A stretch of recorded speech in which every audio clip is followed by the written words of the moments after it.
పోరాటములను దేని నుండి కలుగుచున్నవి? నీ అవయవములలో పోరాడు మీ భోగేచ్ఛ నుండియే కదా.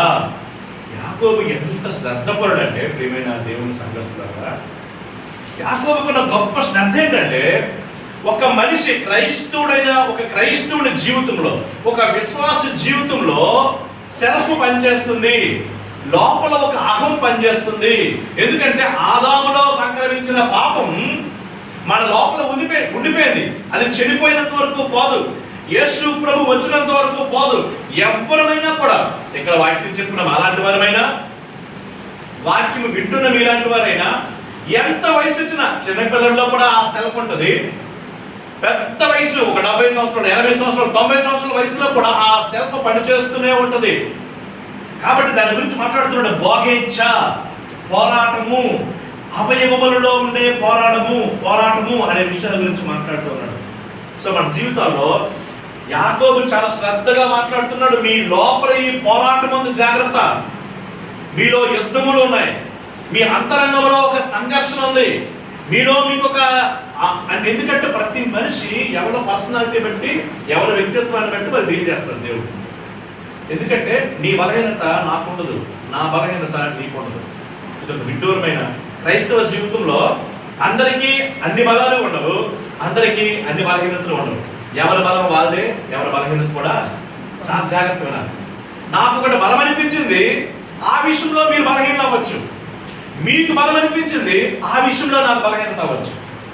బైబిల్ చెప్తుంది. ఎందుకంటే మన సెల్ఫ్ వేరు, మన లోపల పనిచేసేటువంటి సెల్ఫ్ మోటివేషన్, మన లోపల పనిచేసేటువంటి అహం బైబిల్లో చెప్తుంది. కాబట్టి మన లోపల ఉంది. దాని వలన మీలో, అంటే ప్రతి మనిషిలో, అలాగే సంఘములో, క్రైస్తవ విశ్వాసులో యుద్ధము, పోరాటము జరుగుతాయి. దానికి గల కారణం మీలో ఉన్న భోగేచ్ఛ రాయబడింది. ఏమని రాయబడింది? భోగేచ్ఛ.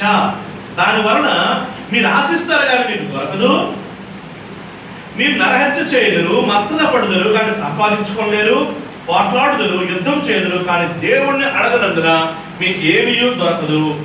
ఒకవేళ మీరు దేవుణ్ణి అడిగినా కూడా మీ భోగముల నిమిత్తమే మీరు అడుగుతున్నారు, దురుద్దేశముల నిమిత్తమే దేవుని అడుగుతున్నారు, కాబట్టి మీకు దొరకటం లేదు. కాబట్టి prayer must be very straight. మీ ప్రార్థన చాలా స్ట్రైట్ గా ఉండాలి. దేవుడు చెప్తున్న మాట, మన లోపల ఒక ఉద్దేశం పెట్టుకొని దేవుడి దగ్గరికి వెళ్ళి కానీ ప్రార్థన చేస్తే, ఆ ఉద్దేశం ఓపెన్ అయినంత వరకు కూడా ఆయన మాత్రం ఆ ప్రార్థనకు ఆన్సర్ అవుతుంది. ఒకవేళ దురుద్దేశంతో మీరు ఏ ప్రార్థన చేసినా దేవుడు ఆ ప్రార్థన ఆలకించడు. కాబట్టి మీరు అడిగితే, ఉదాహరణకి నేను లిక్కర్ వ్యాపారం పెట్టుకోవాలి ప్రభా, సహాయం చేయని ప్రార్థన చేయొచ్చా?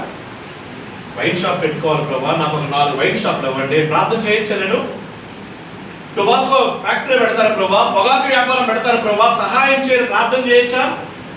చాలా దేశాలలో మీరు నమ్ముతారో లేదో, థాయిలాండ్ వంటి ఆల్మోస్ట్ ఒక 90 దేశాల్లో వ్యభిచారము లీగల్ అయింది. అంటే వాళ్ళు డబ్బులు పెట్టి వాళ్ళు చేసుకోవచ్చు ఏ తప్పుడు పనైనా.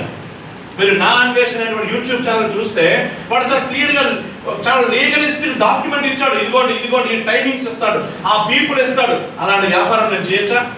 పోనీ అలాంటి వ్యాపారం వరకు నేను ప్రార్థన చేయొచ్చా? నా వ్యాపారం వృద్ధి చేయి ప్రభు అని.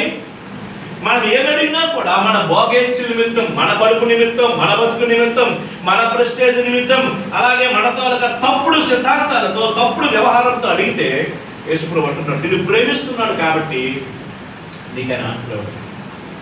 నిజంగా నీకు ఆన్సర్ ఇస్తే ఆయన ప్రేమించే దేవుడు కాదు. అన్ని ప్రార్థనలకి ఆన్సర్ ఇవ్వడానికి చూడండి, కథ చెప్పినప్పుడు ఆహా ఆహా అనే దేవుడు కాదు. మన దేవుడు ఇలా ఒక కథ చెప్పనుకోండి అని అని ఊకొట్టే దేవుడు కాదైనా, ఆయన గండి కొట్టే దేవుడు. నీకు తేడా వస్తుంది ఈ విషయంలో. కాబట్టి సరిచేయడానికి చాలాసార్లు నీ ప్రార్థన ఆలకించడు. ఎందుకో చెప్పరా? నీ ప్రేయర్లో స్ట్రైట్ గా లేకపోతే ఆయన ప్రేయర్ ఆలకించడు. నా హృదయంలో నేను పాపము లక్ష్యం చేసిన ఎడల ప్రభువు నా మనవి వినకపోవును గాక. తప్పుడు సోమేశ్, మన జీవితాల్లో పాపము లక్ష్యం చేస్తే, పాపం చేయడం వేరు, పాపాన్ని లక్ష్యం చేయడం వేరు. చాలా జాగ్రత్తగా మాట. ఒక మనిషిగా ఒక పాపంలో జారిపోవడం సహజం, అది కోరుకోను. ఎవరైనా ఒక పాపంలో పడిపోవచ్చు, కానీ అదే పాపంలో కొనసాగుతూ ఆ పాపమే నాకు చాలా ఇష్టమని కూర్చుంటారే, వీడిని కూర్చో ఇక్కడ వచ్చి ఇలా కూర్చుంటారే, అదే పాపములో కొనసాగుతూ ఉంటారే, ఆ పాపములో కొనసాగుతూ ఉండే వారి విషయంలో దేవుడు వాళ్ళ ప్రార్థన ఆలకించడు. ప్రార్థన పాపములో కొనసాగుతూ ఎవరైనాను పాపము లక్ష్యము చేసినట్లా ఈ పాపమే ఇలా కొనసాగుతూ ఉండేవారు ప్రార్థనా జీవితాన్ని పాపంలో కొనసాగుతూ ప్రార్థన చేస్తే ప్రభువు నీ మనం ఆలకించడు, క్లోజ్ చేసి పడేసండి, నీ డోర్ క్లోజ్. కాబట్టి యాకోబుకున్న గొప్ప లక్షణం, జాగ్రత్త రా, మీ జీవితాల్లో పాపాలు లక్ష్యం చేసి మీ బాగేర్చుల నిమిత్తం మాత్రమే ప్రార్థన చేస్తే దేవుడు మీ మనవి ఆలకించడు. అందుకే మీరు ఏం చేసినా మీకు దొరకదు. మీరు ఆశిస్తున్నారు, మీకు దొరకడం లేదు. మీరు పోరాడుతున్నారు, మీరు పొందుకోలేకపోతున్నారు. మీరు మత్సర పడుతున్నారు, సంపాదించుకోలేకపోతున్నారు. ఒకవేళ మీరు అడిగినా కూడా చాలా మంది దేవుని అడగకుండా చేస్తున్నారు. అడిగినా కూడా దురుద్దేశంతో అడుగుతున్నారు. మన ఉద్దేశాలు జాగ్రత్త అని దేవుడు మనతో మాట్లాడుతున్నాడు. ఎంత మట్టుకు చాలు ఈ వచనం, ఈ 3 భాగాలు, ఈ 3 వాక్యాల నుంచి ప్రభు మాట్లాడుతున్నాడు. అసలు నువ్వు దేవుని దగ్గరికి ఏ ఉద్దేశంతో అడగడానికి వెళ్తున్నావు? నీ ఉద్దేశం, నా ఉద్దేశం సరైనదేనా, యథార్థంగా ఉన్నామా అన్న విషయాన్ని మనం ఆలోచన చేసుకున్నాం.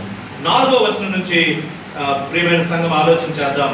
చూడండి, వ్యభిచారులారా, తిరిగిపోండి మాట్లాడుతున్నాడు. ఎవరండి? ఎవరంటున్నారు ఈ మాటని? ఎవరంటున్నారు ఈ మాటని? స్వయాన సంఘ పెద్ద, ఆదిమ సంఘ పెద్ద, ఏమిటి పేతురు తర్వాత దీపట్టగలిగినటువంటి సమర్థులైనటువంటి యాకోబు అంటున్నాడు, అంతవరకు సహోదరుడా, నా ప్రియ సహోదరులారా. ఎన్నిసార్లు రాయబడిన మాట? 14 సార్లు సహోదరులారా, నా ప్రియ సహోదరులారా, my brother, my beloved brethren అని చెప్పిన వాడు వ్యభిచారులారా ఈ మాట అంటాడా? ఎంత కోపం రావాలి నీకు? ఎంత కోపం వచ్చిందంటే ముందు రాసినోడికి ఎంత కోపం వచ్చిందో ముందు ఆలోచించాలి. ఇది రాసింది సాక్షాత్ యాకోబు మాత్రమే కాదు, దేవుడు రాయించాడు ఈ మాటని. దేవుడు అంటున్నాడు, వ్యభిచారులారా. ఏంటి వ్యభిచారులారా మాట ఎలా అనగలిగాడు ఈ మాటని? కింద మాట చూస్తే అర్థమవుద్ది. ఎందుకంటే ఒక ప్రమాదకరమైన శత్రువు గురించి పరిచయం చేస్తున్నాడు. ఈ లోక స్నేహము దేవునితో వైరమని మీరు ఎరుగరా? ఎవడు ఈ లోకముతో స్నేహము చేయగోరునో అతడు దేవునికి శత్రువును. మీకు అర్థమవుతుందా? ఈ లోక స్నేహం, ఈ లోకముతో స్నేహం చేయడం ఏంటి? సంఘము లోకంలో ఉంది అంటే ఒక అర్థం. సంఘం లోకంలో ఉండొచ్చు, సంఘంలోనికి లోకం రాకూడదు. సంఘం వెళ్ళి లోకంలో ఉండొచ్చు. ఎందుకు? వక్ర జనముల మధ్య మీరు ప్రకాశించే జ్యోతులు మీరు. కాబట్టి మీరు వెళ్ళి లోకంలో ప్రకాశించాలి, ఇది దేవుడి చిత్తం. కానీ సంఘంలోనికి లోకం రాకూడదు. లోకం తాలూకా స్నేహాలు, లోకం తాలూకా మర్యాదలు, లోకం తాలూకా ట్రెడిషన్స్, లోకం తాలూకా సాంప్రదాయాలు, లోకం తాలూకా ఆచారాలు, ఇదిగోండి లోకంతో స్నేహం చేయడం వల్ల అత్యంత ప్రమాదకరం ఉంది. ఎందుకు ఈ మాట్లాడి చెప్పిన ఇంకా గట్టిగా మాట్లాడితే, లోకంతో స్నేహం చేస్తే నువ్వు ప్రభువుని నెమ్మదిగా వదిలేసి ఆ లోకమే నీకు దేవుడు అయిపోతుంది. కాబట్టి దేవుణ్ణి విడిచి నువ్వు దేవుడిని చేసిన వ్యభిచారం కిందకి వస్తుంది. అందుకే లోకముతో ఎవరైతే కలిసి వెళ్తారో ఈ లోకం వచ్చి మనం ఏం చేస్తుంది? మన విశ్వాసం దెబ్బతీస్తుంది. అందుకే రోమాపత్రిక 12వ ప్రభు అంటున్నాడు, లోక మర్యాదను అనుసరించక. లోకానికి ఒక మర్యాదలు ఉంటాయి. ఈ లోకం తాలూకా రెస్పెక్ట్, లోకం తాలూకా రికార్డు, లోక మర్యాదను అనుసరించక ఉత్తమమును సంపూర్ణమైన దేవుని చిత్తం ఏదో పరీక్షించి తెలుసుకున్నట్లు నీ మనస్సు మారి రూపాంతరం పొందండి. నూతన పరచబడండి, రూపాంతరం పొందండి. రోమా 12:1-4 వచనాల్లో మీకు ఆ మాట కనబడుతుంది. యోహాను రాసిన మొదటి పత్రిక 2వ అధ్యాయంలో ఉంటుంది. ఏమనుంటుంది ఆ మాట? ఈ లోకమునైనను లోకములో ఉన్నవాటినైనను మీరు ప్రేమింపకుడి. ఈ లోకంలో ఉన్న వాటిని, లోకాన్ని ప్రేమించకండి, లోకంలో ఉన్న వాటిని ప్రేమించకండి. లోకంలో ఉన్నదంతా ఈ 3 ఏంటండి?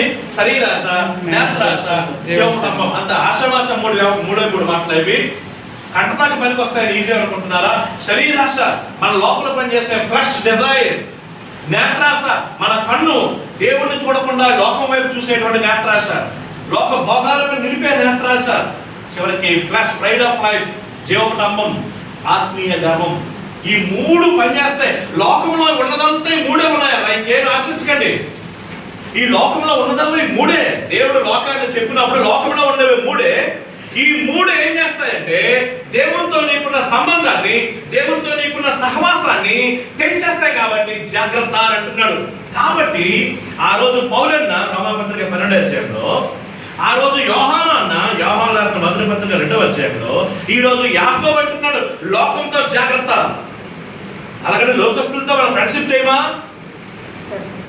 లోకంతో కలుస్తాం, హాయ్ బాయ్ చెప్తాం. ఇక్కడ అంటున్న మాట, లోకాన్ని సంఘంలో తీసుకొచ్చి పెడితే చాలా ప్రమాదం. మీరు లోకంతో స్నేహం చేయడం చాలా ప్రమాదం. మీరు ఎంతవరకు లోకంతో ఉండాలి అంతవరకే ఉండాలి. ఎవరైనా లోకంతో సంఘాన్ని తీసుకెళ్లి లోకంతో ముడిపెడితే, లోకం తాలూకా ఆచారాన్ని సంఘంలో తీసుకొస్తే, ఈ లోక స్నేహము దేవునికే శత్రుత్వము. ఇది ఎక్కడ మనకు అర్థమవుతుంది బైబిల్లో? ఎవరైనా చెప్పగలరా? దేవుడు పదే విడిపించిన తర్వాత ఇశ్రాయేలు ప్రజలకి పదే మాట్లాడతాడు, మిమ్మల్ని ఈజిప్ట్లో నుంచి విడిపించాను కానీ మరలా ఈజిప్ట్ వెళ్ళటానికి మాత్రం.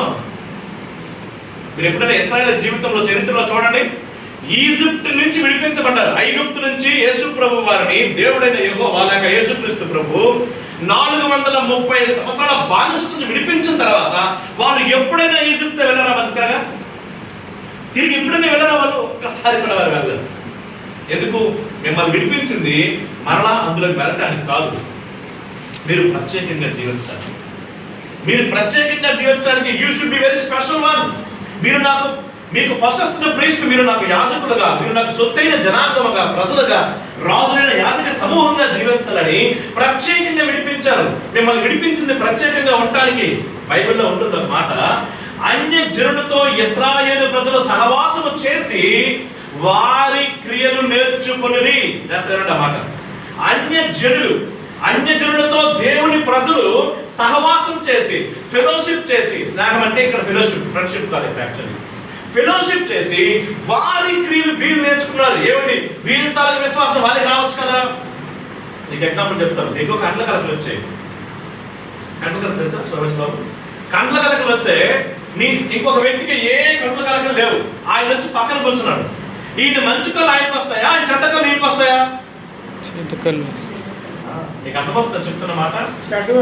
చెడ్డ వస్తుంది. అందుకే మన సహవాస దోషం అంటాం. మనం ఎవరితో సహవాసం చేస్తామో అందులో చెడు ఉంటే వెంటనే మనం అట్రాక్ట్ అయిపోతాం. అది నైజం. కాబట్టి ఈ లోక స్నేహం జాగ్రత్త. ఈ లోక స్నేహం, లోకాన్ని సంఘంలోకి రానికండి. మీ ఇళ్లలోకి లోకాన్ని తీసుకురాకండి. లోకం అక్కడితో ఆగిపోనియండి. లోకమే, సంఘమే జాగ్రత్త. అలాంటి వాళ్ళు ఎవరైనా స్నేహం చేస్తే దేవునికే వాళ్ళు శత్రువు అవుతారు.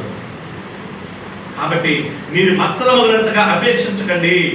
చివరిగా 6వ వచనం చెప్పి నేను ముందుకు వెళ్తున్నాను. ఆ మాట చూడండి. దేవుడు కృపణిస్తాడు, దేవుడు అహంకారులను ఎదిరిస్తాడు. ఎవరు ఎదిరిస్తాడండి? దేవుడు అహంకారులను ఎదిరిస్తాడు. నువ్వు అహంకారంతో ఉన్నావా? అది గుర్తుపెట్టుకో, నిన్ను ఎదిరించేవాడు నీ దేవుడు. నువ్వు దేవునికి శత్రువు అవ్వకూడదు, దేవుడు ఎదిరించేలా ఉండకూడదు. అయితే నీవు ఇంకొకరిని ఎదిరించాలండి.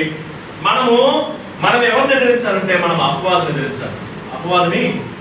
మనం అపవాదిని ఎదిరించాలంటే సైతానా వెనక్కి పో, సైతానా నువ్వు పక్కకు పో, సైతానా నువ్వు పో అంటే వాడు వెళ్ళే రకం కాదు. వాడిని వెళ్ళగొట్టాలంటే వాడి స్ట్రాటజీలు, వాడి స్కీములు, వాడి మోసాలు, వాడి కన్నింగ్, వాడి క్రూయల్ బుద్ధి, వాడి మూర్ఖత్వ బుద్ధి, వాడిని వెళ్ళగొట్టాలంటే దేవుడు చెప్తున్న ఒకే ఒక్క మాట చూడండి ఒకసారి. దయచేసి మాట ఆలకించండి. 7వ వచనం, దేవునికి లోబడి ఉంది. అపవాదిని ఎదిరించాలంటే గోల్డెన్ ప్రిన్సిపల్, బంగారు నియమాలు ఇవి. దేవుని యొద్దకు రండి, దేవునికి లోబడండి. దేవునికి లోబడకుండా అపవాదిని ఎదిరించడం బైబిల్లో ఎవరి వల్ల కాదు. ప్రపంచ చరిత్రలో దేవుడికి లోబడకుండా, ఈవెన్ యేసుక్రీస్తు ప్రభువారు కూడా తండ్రికి లోబడకుండా ఆయన ఎప్పుడు కూడా అపవాదిని ఎదిరించలేదు. అపవాదిని ఎదిరిస్తున్న ప్రతిసారి చూడండి, దేవుడి వాక్యం పట్టుకుని అటాక్ చేశాడు. అపవాది రాగానే ఫస్ట్ అటాక్ ఏంటో చెప్పనా? నువ్వు ఆకలిగా ఉన్నావు కాబట్టి ఈ రాళ్ళని రొట్టెలుగా చేసుకో అన్నాడు. అంటే దాని అర్థం ఏంటి? దాని వెనకాల ఉన్నటువంటి అటాక్ ఏంటి? మీ దేవుడు 40 రోజులు ఆకలితో ఉంటే నీ తండ్రి ఎందుకని వదిలిస్తాడు? నీకు ఫుడ్ పెట్టడా? అప్పుడు యేసు ప్రభువుని అర్థం చేసుకొని దేవునికి ఎలా లోబడ్డాడు తన తండ్రికి? దేవుని నోటి నుంచి వచ్చే ప్రతి మాట వలనే మనిషి జీవిస్తాడు, కానీ ఏదో తిండిని బట్టి కాదు, ప్రాణం ఉంటేనే మనిషి. కాబట్టి దేవుని నోటి నుండి వచ్చే మాట నాకు ఇంపార్టెంట్.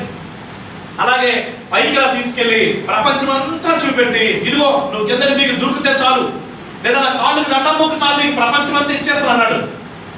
ప్రపంచమంతా అపవాది ఇవ్వడం ఏంటి? ఈ రాజ్యం దేవుడిది కదా, నా తండ్రిది కదా అని శ్రద్ధ కలిగిన వాడు. లోబడ్డం అంటే ఆయన వాక్యానికి విధేయత్వం. వినండి, లోబడ్డం అంటే భర్తకు లోబడుతున్న అర్థం ఏంటి?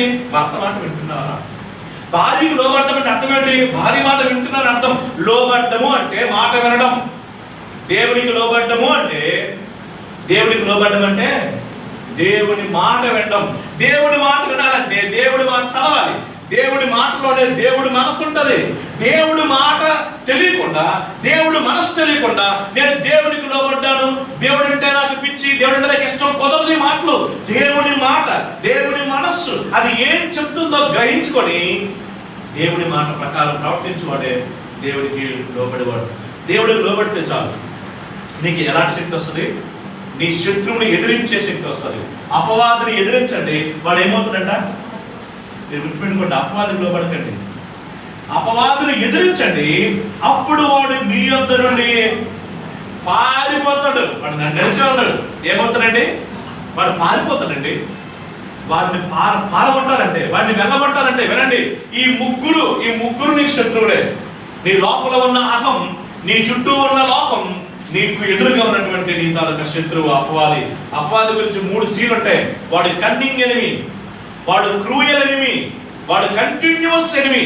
కన్నింగ్ ఎనిమి అంటే వాడు మోసంతో వస్తాడు. క్రూయల్, వాడు క్రూరంగా వస్తాడు. వాడు మూర్ఖుడు, వాడు దుర్మార్గమైన స్కీములు కలిగిన వాడు. మంచి స్కామ్లో ఇరికిస్తాడు, స్కీముల్లో పెడతాడు. మన జీవితాలను అత్యంత అపవిత్రకరంగా, లజ్జాకరంగా మార్చిపడేస్తాడు. అందులో వాడికి సిగ్గు లేదు. వాడు నరహంతకుడు, నిన్ను చంపడానికి కూడా వాడు వెళ్తాడు. నీ భక్తి జీవితాన్ని దివాళాపడి తీసేస్తాడు.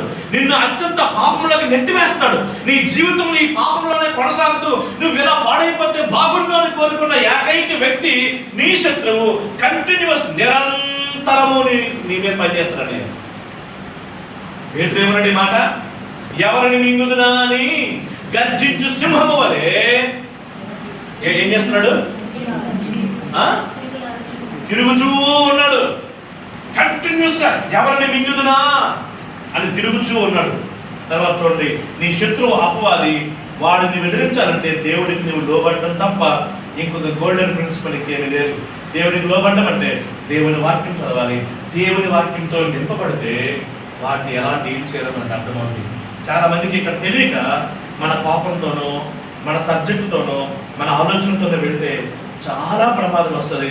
అందుకే ప్రతి స్టెప్ కూడా చాలా ఎందుకు భయం వస్తుందంటే, అపవాది వేస్తున్న స్కీములో మన సంఘము, మనము, మన వ్యక్తిగత జీవితాలు, మన కుటుంబాలు ఎక్కడ కూడా దొరికిపోకూడదని మనం ఆలోచన చేసుకోవాలి.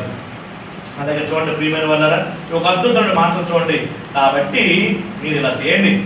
8 నుంచి 10 అప్లికేషన్, మొత్తం అప్లికేషన్ నెంబర్ 1, దేవుని యొద్దకు రండి, ఆయన మీ యొద్దకు వస్తాడు. పాపులారా మీ చేతులు క్లీన్ చేసుకోండి. దిమనస్కులారా మీ హృదయాన్ని క్లీన్ చేసుకోండి. వ్యాకుల పడండి, దుఃఖపడండి, ఏడవండి. మీ నవ్వును దుఃఖముగాను, మీ ఆనందము చింతకును మార్చుకోండి. ప్రభు దృష్టికి మిమ్మల్ని మీరు తగ్గించుకోండి, అప్పుడు ఆయన మిమ్మల్ని హెచ్చించును. ఆమేన్. దేవునికి స్తోత్రం. సో సెరిమోనియల్ లా అంటుంది అంటే దేవుని దగ్గరికి వచ్చేవాడు శుభ్రం చేసుకొని రావాలి. అందుకే ఇక్కడ మాత్రం యాకోబు తగ్గడం లేదండి. ఏమన్నాడు? పాపులారా, ఫస్ట్ ఏమో వ్యభిచారులారా అన్నాడు, తర్వాత పాపులారా అన్నాడు, తర్వాత ద్విమనస్కులారా, డబల్ మైండెడ్ పీపుల్, ద్విమనస్కులు. మీరు దేవుని దగ్గరకు వచ్చి మిమ్మల్ని క్లీన్ చేసుకోండి. Clean your self. మిమ్మల్ని మీరే క్లీన్ చేసుకోండి. ప్రభువు దగ్గర మీరు క్లీన్ చేసుకోండి. ఈరోజు మీకు రైట్ టైం. మీ లోపల ఉండే ప్రతి పాపం విషయంలో క్లీన్ చేసుకోండి. మీ భావం విషయంలో, భోగేచ్ఛ విషయంలో, దురుద్దేశాల విషయంలో, నీ హృదయంలో లోకం వెళ్ళిందేమో, లోకాన్ని బట్టి మనం వెళ్తున్నామేమో, అవన్నీ మనం కడుక్కొని మనం దేవుడికి లోబడి మనం అపవాదిని ఎదిరిస్తూ దేవుని దృష్టికి గుర్తుపెట్టుకోండి. చాలా ఇంపార్టెంట్. గోల్డెన్ రూల్, అదో మాట, గోల్డెన్ రూల్. ప్రభువు దృష్టికి మిమ్మల్ని మీరు తగ్గించుకోండి, అప్పుడు ఆయన మిమ్మల్ని. ఇందులో 2 భాగాలండి. తగ్గించుకోవాల్సిన బాధ్యత నీది, హెచ్చించాల్సిన బాధ్యత ఆయనది. హెచ్చించువాడు ఆయన, తగ్గించుకున్నవాడు మనము. గుడ్ న్యూస్ అయితే నువ్వు తగ్గించుకోకపోతే ఏం చేస్తాడు ప్రభు? హెచ్చరించడం, ఇంకా ఎగ్జాక్ట్లీ ఆ మాట చెప్పడం కోసమే. మిమ్మల్ని మీరు తగ్గించుకోండి. మిమ్మల్ని తగ్గించుకోకపోతే నేను మిమ్మల్ని తగ్గిస్తాను. లాజిక్ అర్థమవుతుంది. ఆయన తగ్గిస్తే ఎవడైనా హెచ్చించగలరా? ఎవరైనా. మేరీ ఎంతటి మహా తల్లిని ఏమన్నాడు? అమ్మా రైట్, ఎక్సలెంట్, కరెక్ట్. యోహాను సువార్త అన్నమాట. అమ్మ నాతో నీకేం పని, నాకు సమయం మీకు రాలేదే. మేరీ యేసుని చూస్తూ ఏమన్నది? ప్రభు తన దీన దాసురాలని కటాక్షించును. ఎంత తగ్గించుకుందండి. ఆయనలో నుంచి యేసు ప్రభు వచ్చాడు. తగ్గించుకోవడం అనేది యేసు ప్రభు తగ్గింపుకి మాదిరి ఇంకెవ్వరు లేదు. లేనిదాన్ని తగ్గించుకోలేండి. అంత లేదు. తగ్గించుకోవడానికి ఏముంది? నీ దగ్గర జీరో. తగ్గించడానికి ఏముంది? ఇంకేం లేదు. నీ దగ్గర ఉన్నదాన్ని తగ్గించుకోవాలి. బాబు అర్థమవుతుందా? మనోజ్ బాబు సుమేష్ అర్థమవుతుందా? నేను ఎక్స్, నేను ఒక తెలివైన వాడు. నా ముందుకు తెలుగు తక్కువ వాడు వచ్చాడు అనుకుందాం. ఫర్ ఎగ్జాంపుల్ అనుకుందాం. వాడు మాట్లాడిన నాకు అర్థమైన తర్వాత నేనేం చేయగలగాలి? వెంటనే ఇది నీకు రాదు అని చెప్పి నేను కొట్టకుండా నేను కొంతసేపు ఆగి వాడికి సత్యం చెప్పి వాడితో మాట్లాడి ప్రేమించి వాడిని చేయాలి. ప్రేమించే విషయంలో ఎంతైనా తగ్గుతాం, కానీ సత్యం చెప్పడం మానేస్తామా? సత్యం చెప్పినప్పుడు తాకం. యేసుప్రభు ఆ బ్యాలెన్స్ చూడండి. సత్యం చెప్పినప్పుడు మాత్రం ఎక్కడ తగ్గడు, ప్రేమించినప్పుడు మాత్రం వాళ్ళకి కిందకి వెళ్ళాడు. ఎంత కిందకి వెళ్ళాడంటే సమాజం అంతా అంటుంది, వీడు ఎంత దరిద్రుడు, ఎవడు జక్కయ్య చూసి ఎంత ఘోరమైన పాపాలు చేసాడు, ఎంతమంది దోచుకున్నాడో, ఎంతమంది కడుపులు కొట్టాడో, ఎన్ని జీవితం అన్యాయం చేస్తాడో, వీళ్ళింటికి వెళ్తున్నాడంటే యేసు ప్రభు ప్రేమించే విషయంలో వెళ్ళాడు. సత్యం చెప్పే విషయంలో పెద్ద పెద్ద నాయకులు కూడా దుర్మాడేశాడు, దొరలగొట్టేశాడు. ఈ బ్యాలెన్స్ రావాలి మనకి. ప్రభువు దృష్టికి గుర్తుపెట్టుకుని మనం మనుషుల దృష్టికి మళ్ళీ తగ్గించుకుంటాం. మన సంఘంలో కలెక్టర్ రాగానే అయ్యా అయ్యా అయ్యా అయ్యా అయ్యా, ఫర్ ఎగ్జాంపుల్ మా దీనికి డిఓ ఆఫీస్ రాగానే అయ్యా. ఇది అధికారుల దృష్టికి తగ్గించుకోవడం. మరి సంఘానికి అధికారి ఎవరు? ప్రభు తప్ప ఎవరు అధికారి? ప్రాణం పెట్టి ఆయన కదా మనకి సంఘాన్ని ఇచ్చింది. మీరంతా ఎవరు బిడ్డలు? కాకపోతే శ్రీనివాసం తన సంఘం కాదండి. ఈ రోజు కాబట్టి రేపైనా గుర్తుపెట్టి మీరు అందరూ దేవుని పిల్లలు, మీరు దేవుని సంఘం. దేవుడు మీకోసం ప్రాణం పెట్టి మిమ్మల్ని మీ మీద ఆయన అధికారిగా శిరస్సుగా ఉన్నాడు. కాబట్టి మీరు ఆయన పిల్లలు, నేను ఆయన పిల్లల్ని. ఆయన నాకు అవకాశం ఇచ్చాడు కాబట్టి ఇక్కడ వాక్యం చెప్పండి. ఎంతో మందికి భాగ్యం లేదు. మీరు నమ్ముతారా? చాలా మందికి చాలా తెలివైన వాళ్ళు ఉన్నారు. చాలా మందికి వాక్యం తెలుసు, సంఘం లేదు. నాకు ఆ విలువ తెలుసు కాబట్టి చాలా దగ్గర పెట్టుకున్నాడు. చాలా మందికి వాక్యం తెలుసు, సంఘం లేదు. చాలా మందికి సంఘం ఉంది, వాక్యం లేదు. ఈ రెండు బ్యాలెన్స్ చేయడం అనేది ఎక్కడ అపవాదం సరిగ్గా ఎదిరించాలి. వాక్యము సంఘము ఒకే దగ్గర ఉండాలంటే ఇది పరలోక రాజ్యం. స్టీవ్ లాస్టర్ దైవజనుడు కంటే ఎవరు గొప్పవారండి? నాకు ఇష్టమైన దైవజనుడు. పాపం తన మీద ఏదో ఇన్ఫర్మేషన్ వచ్చిందని రిజైన్ చేస్తారు. ఆశీస్ ప్రౌల్, నా కొడుకు పేరు ఆశీస్ ప్రౌల్. ఆశీస్ ప్రౌల్ తాలూకా కొడుకు పేరు కూడా ఆశీస్ ప్రౌలే. ఆయన మీద ఎరిగేషన్ వచ్చిందని ఇమ్మీడియట్ గా చర్చలు వెకెట్ చేసామని చెప్పారు. సొంత కొడుకు తండ్రి స్థాపించాడు ఆ సంఘాన్ని. ఆ సంఘంలో కొడుకునే ఇది తప్పైంది కాబట్టి ఏం చేస్తామంటే I will resign to my job అని చెప్పారు.